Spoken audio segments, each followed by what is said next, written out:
بسم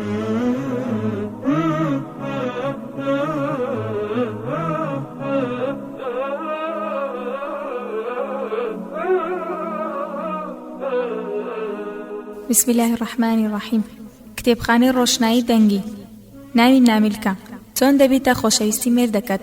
سەرچاوە ئینتەرنێت. وەرگێڕانی بەدەستکاریەوە عەبدولقەهار بلباس. کۆمپیوتەر وەرگێڕ. ساڵی چاپ 2009. ژمارەی سپاردن 281. تیراژ 2000 دانە. خوێندنەوەی توبا هەولێری. کارە دەنجیەکان هاوکار محەممەد حەسەن.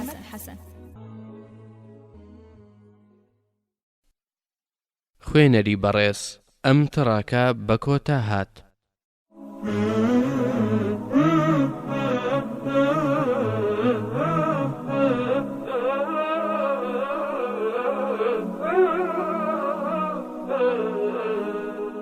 پێشکەشە بە هەموو ئەو کچانەی کە دەیانەوێت ژیانی هاوسەری پێک بهێن، هەموو ئەو ئافرەتانەی کە دەیانەوێت دڵی مێردەکانیان لە خۆیان ڕازی بکەن بەناوی خوای بەخشندەی میهرەبان. دەست پێک. خوای گەورە بۆ بەردەوامی ژیان هەموو دروستکراوێکی خۆی لە دوو ڕەگەزی نێر و مێ هێناوەتە بوون. کەواتە دەبێت هەماهەنگی و پێکەوە ژیانێکی وا لە نێوان ئەو دوو جەمسەرە جیاوازە هەبێت کە بەردەوامبوونیان سوودی هەبێت بۆ دەوروبەر نەگزیان. ئادەمیزادیش بە هەمان شێوە پێکاتوە لە نێر و مێ کە دوای بەیەکگەیشتنی ئەم دوانە پێیان دەگوترێت پیا و ئافرەت. زۆر نووسراوە باسکراوە لەسەر ئەو ڕێگایانەی کە ئەم دوانە بەرەولووتکەی بەختەوەری دەبن، بە تایبەت ئەو مافانەی کە هەریەک بەسەر ئەوی تر هەیەتی. ئەم نامیلکێش بریتیە لە 100 ئامۆژگاری بۆ ئافرەتی خاوەن مێرد کە تۆ بتوانێت ببێت بە خۆشەویستترین کەس لای مێردەکەی کە هیوا و ئاواتی هەموو ئافرەتێکە. 1. مێردەکەت خۆش بوێت. خۆشەویستیش تەنها قسە نییە، بەڵکو کردارە. خۆشەویستی دەستکەوت نییە، بەڵکو بەخشینە. 2. بەردەوام گوێڕایەڵی مێردەکەت بەالەوەی کە خوا لێی ڕازیە و ئەگەر ناچاری کردی سەرپێچی مەکە، تەنها لە شتێک نەبێ کە خوددا تووڕە بکە. 3. پارێزگاری بکە لە نهێنیەکانی مێردەکەت و نهێنیەکانی ماڵەوەت هەتاکو لای نزیکترین کەست. 4. ڕێگە بە کەس نەدەیت هەرچەند لێتەوە نزیک بێت تێکەڵ بە ژیان بێت، چونکە ژیانتان تەنها موڵکی خۆتانە. 5. خۆت جوان بکە بۆ مێردەکەت، تەنها بۆ ئەو، بۆ خەڵک نا. 6. کە سوکاری مێردەکەت خۆش بووێت و ڕێزیان لێ بگرە، ئەویش خۆشتی دەوێی، و بانگی باوکی بکە بە باوکە و دایکی بە دایکە. 7. چارەسەری هەموو گرفتەکانت بکە لە ژووری نووسن کە تۆ لە ئامێزی دای و گرنگی بدە بە گفتوگۆی سەر جێگا، چونکە بەهۆیەوە ئەوەی لە ناو دڵە نامێنێ. 8. لەگەڵ مێردەکەت بژی بە گوێرەی توانای مادی و دارایی ئەو، ئەگەر توانای دارایی هەرچەند بوو. 9. بە هیچ شێوەیەک درۆ لەگەڵ مێردەکەت مەکە، هەتا ئەگەر درۆی سپیش بێت و هیچ شتێکی لێ مەشارەوە. 10. ئافرەتی زیرەک بەرامبەر مێردەکەی ناوەستێتەوە لە کاتێک کە ئەو تووڕەیە، وازی لێ بێنە تاکو بە تەواوی ئارام دەبێتەوە، پاشان یاری خۆتی لەگەڵ دەست پێ بکە. 11. پیا و ئافرەتی سەرسەخت عینادی خۆش ناوێت، پێداگیری لەسەر ڕەئیەکانت مەکە، هەرچەند ڕەئیەکەت ڕاست بێ. 12. نەکەی گلەیی لە مێردەکەت بکەی لە لای یەکێکی تر، هەرچەند ئەو کەسە لێتەوە نزیکیش بێت. 13. باوەڕ بە کەس مەکە، تەنها بەوانە نەبێت کە مێردەکەت خۆشیانی دەوێ و پێیانەوە ئارامە. 14. زۆر لە تەلەفۆن قسە مەکە، چونکە سەرەڕای تێچوونی دارایی قسەی زۆر کات بە فیڕۆ دەدات و هەڵە دروست دەکات. 15. زوو بخەوە و زووش هەڵسا، چونکە بەرەکەت لە زوو لە خەو هەڵسانە و نووستنی تەواویش باشترین چارەسەرە بۆ تەندروستی لەش و جوانی دەم و چاو. 16. وا بکە بەردەوام ئاەتەکانی خوای گەورە لە ناو ماڵ ببیسترێ، بە تایبەت کاتێک مێردەکەت لە ماڵ نییە، چونکە ئەو ماڵی ئاوادان بێت بە قورئان، فریشتەکان دایدەپۆشن و شەیتان نزیکی ناکەوێتەوە. 17. ڕێز لە مێردەکەت بنێ و پلەی خۆی بدەرێ و شانازی پێ بکە، و بەردەوام پارێزگاری لە پایە و هەڵسوکەوتەکانی بکە لە بەرامبەر هەموو خەڵک. 18. کاتی خۆت بەردەوام بە فیڕۆ مەدا بەرامبەر تەلەڤیزیۆن، بەڵکو بەیەکەوە کەمێک سەیری بکەن و هەوڵ بدە شتێک بکەیت لە کاتی سەیرکردنەکە. 19. هەموو شتێک بکە بۆ ئەوەی ڕێز لە یەکگرتن زمانی گفتوگۆتان بێت، و وای لێ بکە ڕێزت لێ بنێت، و بە هیچ شێوەیەک قسەی ناشیا و جوێنی پێ نەدەی ئەگەر هاتوو بەگاڵتەش بێت. 20. بە هیچ شێوەیەک لە ماڵ دەرنەچی، تەنها بە مۆڵەتی مێردەکەت نەبێت، هەتا ئەگەر دەرچوونەکەش بۆ کار بێت. 21 سوور بە لەسەر ئەوەی کە مێردەکەت کە سوکاری تۆی خۆش بوێ و ڕێزیان بگرێ بە تایبەت دایک و باوک و برا و خوشک پاشان خزمانی نزیکەکانت. 22 هیچ شتێکی لێ مەشارەوە هەتا ئەگەر بچووکیش بێت، چونکە ئەوەی بچووک بشارێتەوە گەورەش دەشارێتەوە، بۆیە بەڕاشکاوی و بێپەنهانی بادراوێک بێ لە نێوانتان ئاڵوگۆڕی پێ بکەین. 23 بۆ مێردەکەت ببا بادایکێک لە بەزەیت بۆی لە ماڵەوە و بە هەست و سۆزیشت ببا بە خۆشەویستی. 24 لە کاری ماڵەوە تەواو بە پێش گەڕانەوەی مێردەکەت بە نیو کاتژمێر. 25 گرنگی بدە بە هەندێک وردەکاری کە ژیان دروست دەکات، بۆ نمونە پێی بڵێ بەیانیت باش یان ئێوارە باش یان سوپاس بۆ خوا کە سەلامەتی هەتا دوایی.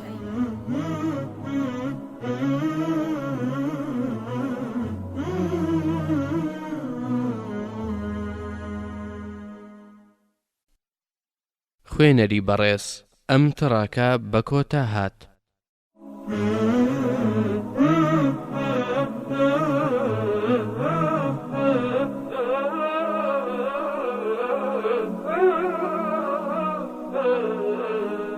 بیست و شەش چەندی لە توانات هەیە ڕووخۆش بە، چونکە پیاو بە هیچ شێوەیەک هاوسەری بە گۆتەگۆت و ڕەخنەگری خۆش ناوێ. 27 خواحافیزی لە مێردەکەت بکە بە ماچ و پێشوازی بکە هەر بە ماچ، با ئەو کارە بێتە خویەکی جوان لە نێوانتان. 28 بەلایەنی کەم لە هەفتەی جارێک سەردانی کە سوکاری خۆت و مێردەکەت بکە تا بێتە خویەکی جوان هەردوو خێزان چاوەڕێی یەک بکەن. 29 بە هیچ شێوەیەک خۆت و مێردەکەت لە شوێنێکی دوور لە یەک مەخەون هەتا ئەگەر لە یەکیش زویر بن، چونکە بەریەکەوتن گەرمی نێوانتان دروست دەکات کە ئەویش خۆشەویستی دروست دەکات. سی پێویستە لە قسەکردن لەگەڵ مێردەکەت دەنگت ناسک بکەیتەوە، چونکە بەما سرنجی مێردەکەت بۆ خۆت ڕادەکەیشی. 31 ئەگەر لەگەڵ مێردەکەت لەسەر شتێک جیاوازیتان هەبوو با ڕەئی کۆتایی بۆ ئەو بێت، تەنها ئەگەر هاتوو توانیت ڕازی بکەیت. 32 هەموو مانگێک بڕەپارەیەک لە مەسروفتان هەڵگرا هەتا ئەگەر کەمیش بێت، چونکە ئەو ماڵەی زیاد نەکات کەم دەبێت. 33 سەرسامی خۆت پیشان مەدە بە شتانێک کە مێردەکەت توانای کڕینی نییە، تاکو هەست بەوە نەکات کە ناتوانێت داواکاریەکانت جێبەجێ بکات. 34 بەپەلا وەڵامی مێردەکەت بدەوە کاتێک بانگی کردی بۆ سەرجێگا. 35 چەندی پێت دەکرێت دەنگت بەرز مەکە، چونکە پیاوان هەمیان ئافرەتی دەنگبەرزیان خۆش ناوێ. 36 لە هەندێک شتی بچووک بەشداری بکە لەگەڵ مێردەکەت، بۆ نمونە کە دەردەچن با لە نێوانتان نهێنیەکی تایبەت هەبێ بە جۆرێک جگە لە تۆ ئەو کەسی تر پێی نەزانێت. 37 بەرامبەر مێردەکەت سەرسوڕمانی خۆت بە هیچ پیاوێکی تر نیشان مەدە، با ئەو پیاوەش کەسایەتیەکی گشتی بێت، وەکو هونەرمەند یان وەرزشوان یان سیاسی و هەتا دوایی بێت. 38 لە بەهای هیچ ڕەئیەکی مێردەکەت کەم مەکەوە لە پێش خەڵکانی تر، هەتا ئەگەر هاتوو لەسەر هەڵەش بێت یان ڕەئی جیاوازت هەبوو. 39 سوور بە لەسەر ئەوەی کە مێردەکەت لە ماڵەوە نان بخوات و لە دروستکراوی دەستی تۆ بخوات. 40 هەوڵ بدە کە پێش مێردەکەت لە خەو هەڵسی و ئەگەر ویستت بخەویتەوە دوای دەرچوونی ئەو بخەوە. 41 دۆڵابی مێردەکەت بە جوانترین شێوە ڕێک بخە. 42 هەوڵ بدە لە هەموو شتێک کە مێردەکەت دەیەوێت حاڵی بی، ئەگەر تەنها بە سەیرکردنیش بێت. 43 سوور بە لەسەر گرنگیدان بەو بۆنانەی کە پەیوەندی بە مێردەکەت هەیە، بۆ نمونە ڕۆژی لەدایک بوونی و ڕۆژی بە هاوسەربوونتان هەتا دوایی. 44 بە هیچ شێوەیەک گفتوگۆی تەلەفۆنی لەگەڵ مێردەکەت نەکەی کاتێک لەسەر کارە. 45 منەتباری خۆت نیشان بدە بۆ مێردەکەت لە هەر شتێک کە لە پێناو تۆ و ماڵەوە دەیکات، هەتا ئەگەر ئەو شتە بچووکیش بێت. 46 لە هەندێک شتی بچووک بەشداری مێردەکەت بکە، هەتا ئەگەر سەیرکردنی تەلەڤیزۆنیش بێت. 47 بودجەیەک بۆ ماڵەوە دابنێ بە هاوکاری مێردەکەت بە جۆرێک هەموو خەرجیەکان لەخۆ بگرێت. 48 بە هیچ شێوەیەک بە ڕابردووی مێردەکەت مەچۆوە و ڕێگە نەدەی کە باسی ڕابردووی تۆش بکات. 49 هەندێک وشە و هەڵسوکەوتی تایبەت بە خۆتان دابهێنا کە جێگەی خۆشی و زەردەخەنە بێت.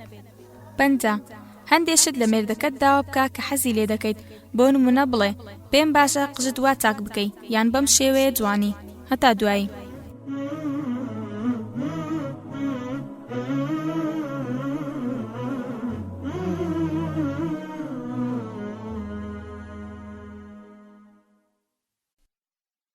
خوێنەری بەڕێز ئەم تڕاکە بە کۆتا هات.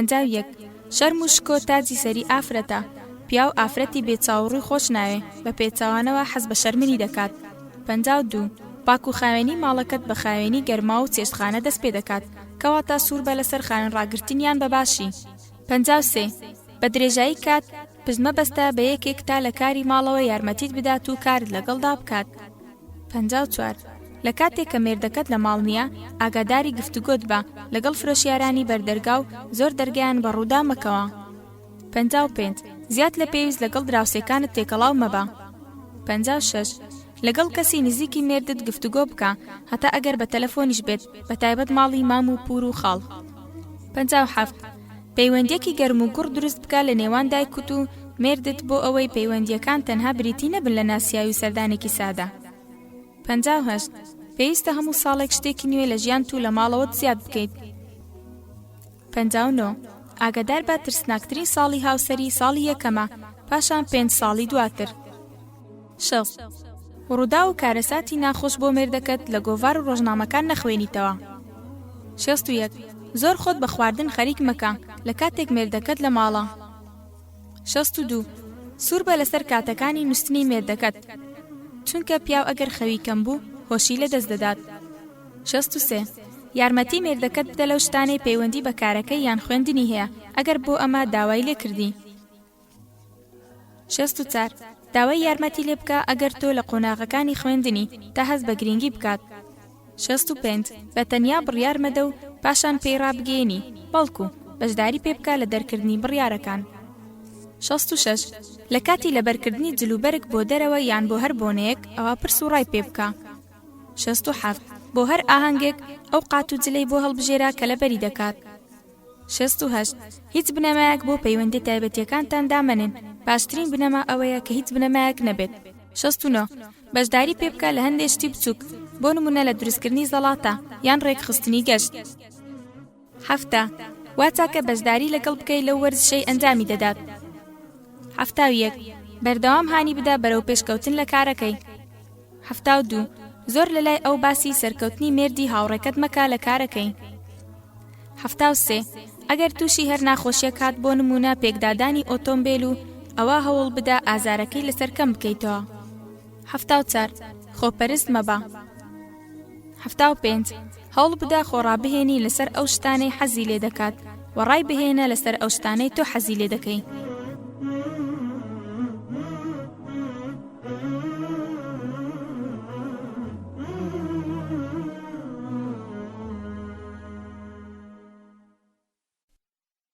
خوێنەری بەڕێز ئەم تڕاکە بە کۆتا هات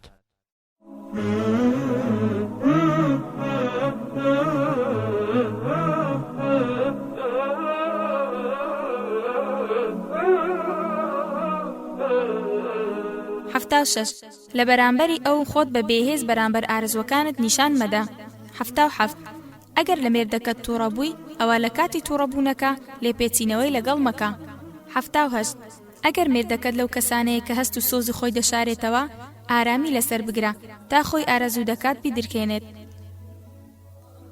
79 نەکەی لەگەڵ هاوڕێکانت ڕووخۆش و سادە بی و لە ماڵەوەش لەگەڵ مێردت خۆت گران نیشان بدەی 80 بە هیچ شێوەیەک باسی چیرۆکی تەلاق مەکە ئەگەر خوا نەخواستە لە هاوڕێیەکت ڕوویدا 81 لەگەڵ میوان سادە و ساویلکە مەبە هەتا ئەگەر کە سوکاری خۆشت بن 82 داخەڵ مەکێشە بۆ ڕۆژانی خۆشیت کە لە ماڵی باوکت بەسەرت بردووە 83 کاتێک مێردەکەت لە گەرماو بێت بەسەری دامەچوو تەنها ئەگەر خۆی داوای کرد 84 زیادەڕۆیی مەکە لە شەنازیکردن بە کەس و کارت وەکو خوشک و برا و مام و پور و خاڵ 85 ئەگەر بانکرای بۆ بۆنەیەک ڕاستەخۆ ڕازی مەبە بەڵکو بڵێ با ڕەئی مێردەکەم وەرگرم و لە بارودۆخی ئاگادار بم 86 پیاو ئافرەتی زۆر بڵێی خۆش ناوێ بۆیە بە زمانی چاو گفتوگۆ بکە و زیاتر لە زمانی وشە 87 بەلایانی کەم هەموو ڕۆژێک ڕۆژنامەیەک و هەفتانەش گۆڤارێک بخوێنەوە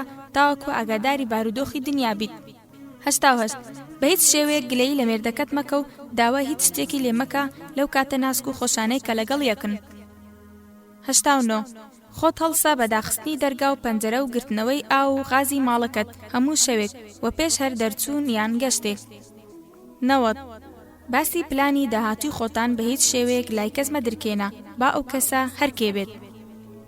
91 پارێزگاری لە نوێژەکانت بکە. 92 باوەڕ بەم وتەیە مەکە کە دەڵێن هاوسەرگیری گۆڕستانی خۆشەویستیە، بەڵکو پێچەوانەکەی ڕاستە، خۆشەویستی گردەگرێت دوای هاوسەرگیری. 93 هەوڵ بدە ناوی شیاو بۆ منداڵەکانت هەڵبژێری. 94 هەرگیز لە وتەکانت یان لە پەیوەندیت بە مێردت لە پێش کەسانی تر سادە مەبە. 95 مانگی جارێک لە پشووی کۆتایی هەفتە بەلایانی کەم گەشتێک لەگەڵ مێردەکەت بکە بۆ هەر شوێنێک بێت. 96 بەشداری لەگەڵ یەکتر بکەن لە حەزلێبوونی هەندێشت، بۆ نمونە گۆرانیەکی دیاریکراو یان ڤیدیۆ کلیپێک یان فلیمێک. 97 باوەڕ مەکە کە هاوسەرگیری چێشتێکی ئامادەکراوی تەندروستە، بەڵام بەتام نییە، بە پێچەوانەوە بەتامترین شتە. 98 باوەڕ بەم پەندە بێمانایانەی گۆڤارەکان مەکە کە هاوسەرگیری شەڕێکە و دەربازبوونی نییە، نەخێر، بەڵکو هاوسەرگیری بەندایەتی و ڕۆزی و ژیانی تەواو و نیعمەتە. 99 باسی خۆشی خۆت لەگەڵ مێردت یان لە ماڵەوەت لای هیچ کەس مەکە. 100 باوەڕ مەکە کە ژیانی هاوسەری چیرۆکێکی خۆشەویستی ڕۆمانسیە، نەخێر، ژیانی هاوسەری کاری بەردەوام و ژیان و هەوڵدانە لە پێناو سەرکەوتن.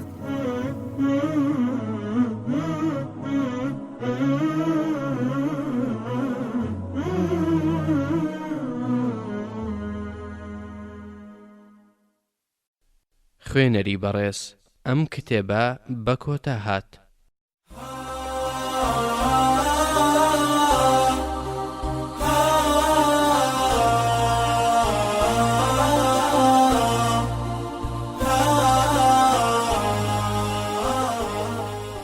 بسم الله الرحمن الرحیم.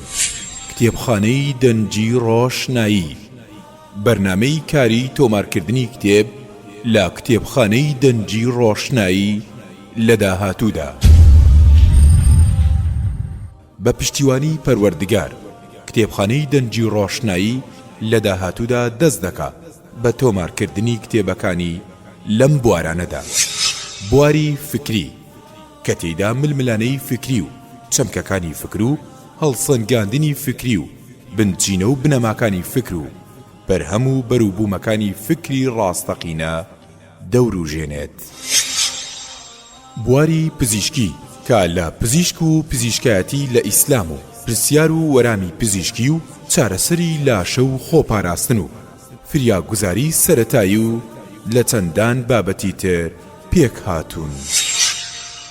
بواری مێژووی ئەمەش کۆمەڵێک بابەتی گرنگی وەک مێژووی ئیسلامی و ئەوڕۆپی و مێژووی سەراتاکان و کۆنەکان و مێژووی گۆڕانکاریەکان و ڕووداوە گرنگەکان و ڕاستکردنەوەی کۆمەڵێک هەڵە و گومانی مێژووی و شارستانی وڵاتان و چەندان بەرهەمی تر. بواری ژیاننامە، ژیاننامەی کەڵا پیاوانی مێژوو، ئەوانەی کە ڕێڕەوی مێژویان گۆڕی و ئەوانە وەرچەرخانی گرنگ لە ژیانیان ڕووی داوە و ئەوانشی کە بوونەتە هۆی زیندووکردنەوە و نوێکردنەوەی ئوممە و چەندان پاڵەوانی تری کۆن و نوێ. بواری زانستی کە ئەویش پێک دێ لە کۆمەڵێک بوار و تێژینەوەی ڕاست و دروست و باوەڕ پێکراو لە سەرجەم بوارە زانستیەکان وەک کیمیایی و فیزیایی و زیندەوەرزانی و چەندان بابەتی تر. بواری شارستانی کە باس لە شارستانی کۆن و نوێ دەکات و بەرهەم و بەرووبووم و داهێنانەکانی شارستانیەتی ئیسلامی و گرنگی و گواستنەوەیان دەکەین لە گشت بوارەکاندا. بواری دەرونی کە بەدواداچوون بۆ نەخۆشیە دەرونیەکان و پێناساندنی بەشەکانی دەروونزانی و هاوتا لەگەڵ قورئان و فەرموودە و بەیەکەوە گرێدانیان و دیاریکردنی چارەسەریشیان. بواری ڕۆمان و بەسەرهات و چیرۆ کە ئەمەش هەڵیان دەبژێرین کە لە ڕاستترین و باشترین ڕوودا و سەرچاوەیان گرتبێ دوور لە هەموو خەیاڵ و ئەفسانە و بابەتان ناڕاستیەکان. بواری زانیاری سەردەم، لێکۆڵینەوە لە بابەتە سەردەمیەکان و باسی پێشکەوتن و تەکنەلۆژیا و ئامێرەکان و گۆڕانکاریە زانستیەکان و کۆمەڵێک بابەتی دانسقەی تر.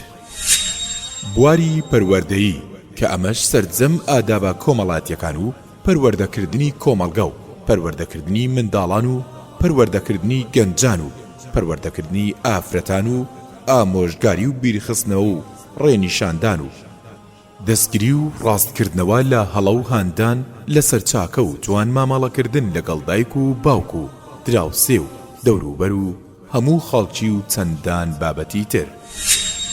بواری ئیمانی و بیر و باوەڕی وەکو بابەتەکانی یەکخواپەرستی و ئیعجازی زانستی و وەرامی گومانەکان و باسێکی کورتی هەموو ئاینە ئاسمانیەکان و پێناسەی سەرجەم تاقمەکان و بابەتەکانی شادکردنی ڕۆح و لە خزمەت قورئان و فەرموودە و نیشاندانی ڕێڕاست و دۆزینەوەی کۆمەڵێک حیکمەت.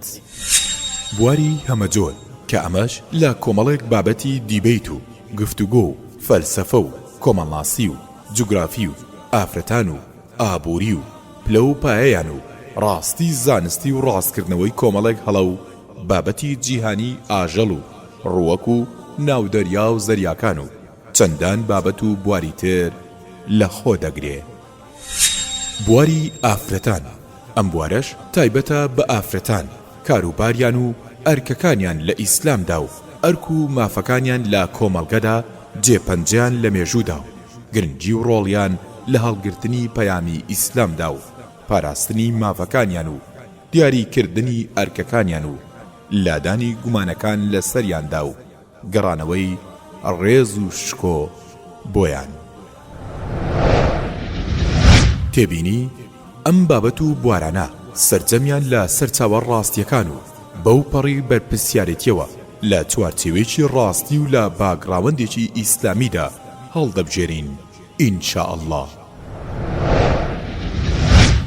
لەگەڵ کتێبخانەی دەنجی ڕۆشنایی بەردەوام دەبن لەگەڵ تازەگەری و نوێگەری و پێشکەوتن و شارەزابوون لە سەرجەم بوارەکانی خوێندنەوە و گەیشتن بەڕاستی و بەردەوامبوون لەسەر ڕێگەی ڕاست و دنیاش بە فراوانی خۆی دەبینی و پێش و پاشی خۆت دەزانی و تای تەرازووی چاکەکانیشت قورس دەکەی و تەرازوێکی ژیریت بۆ دروست دەبێ. کتێبخانەی دەنجی و ڕۆشنایی یەکەمین کتێبخانەی دەنجی ئیسلامی بە زمانی شیرینی کوردی. کتێبخانەی دەنجی ئیسلامی بە زمانی شیرینی کوردی.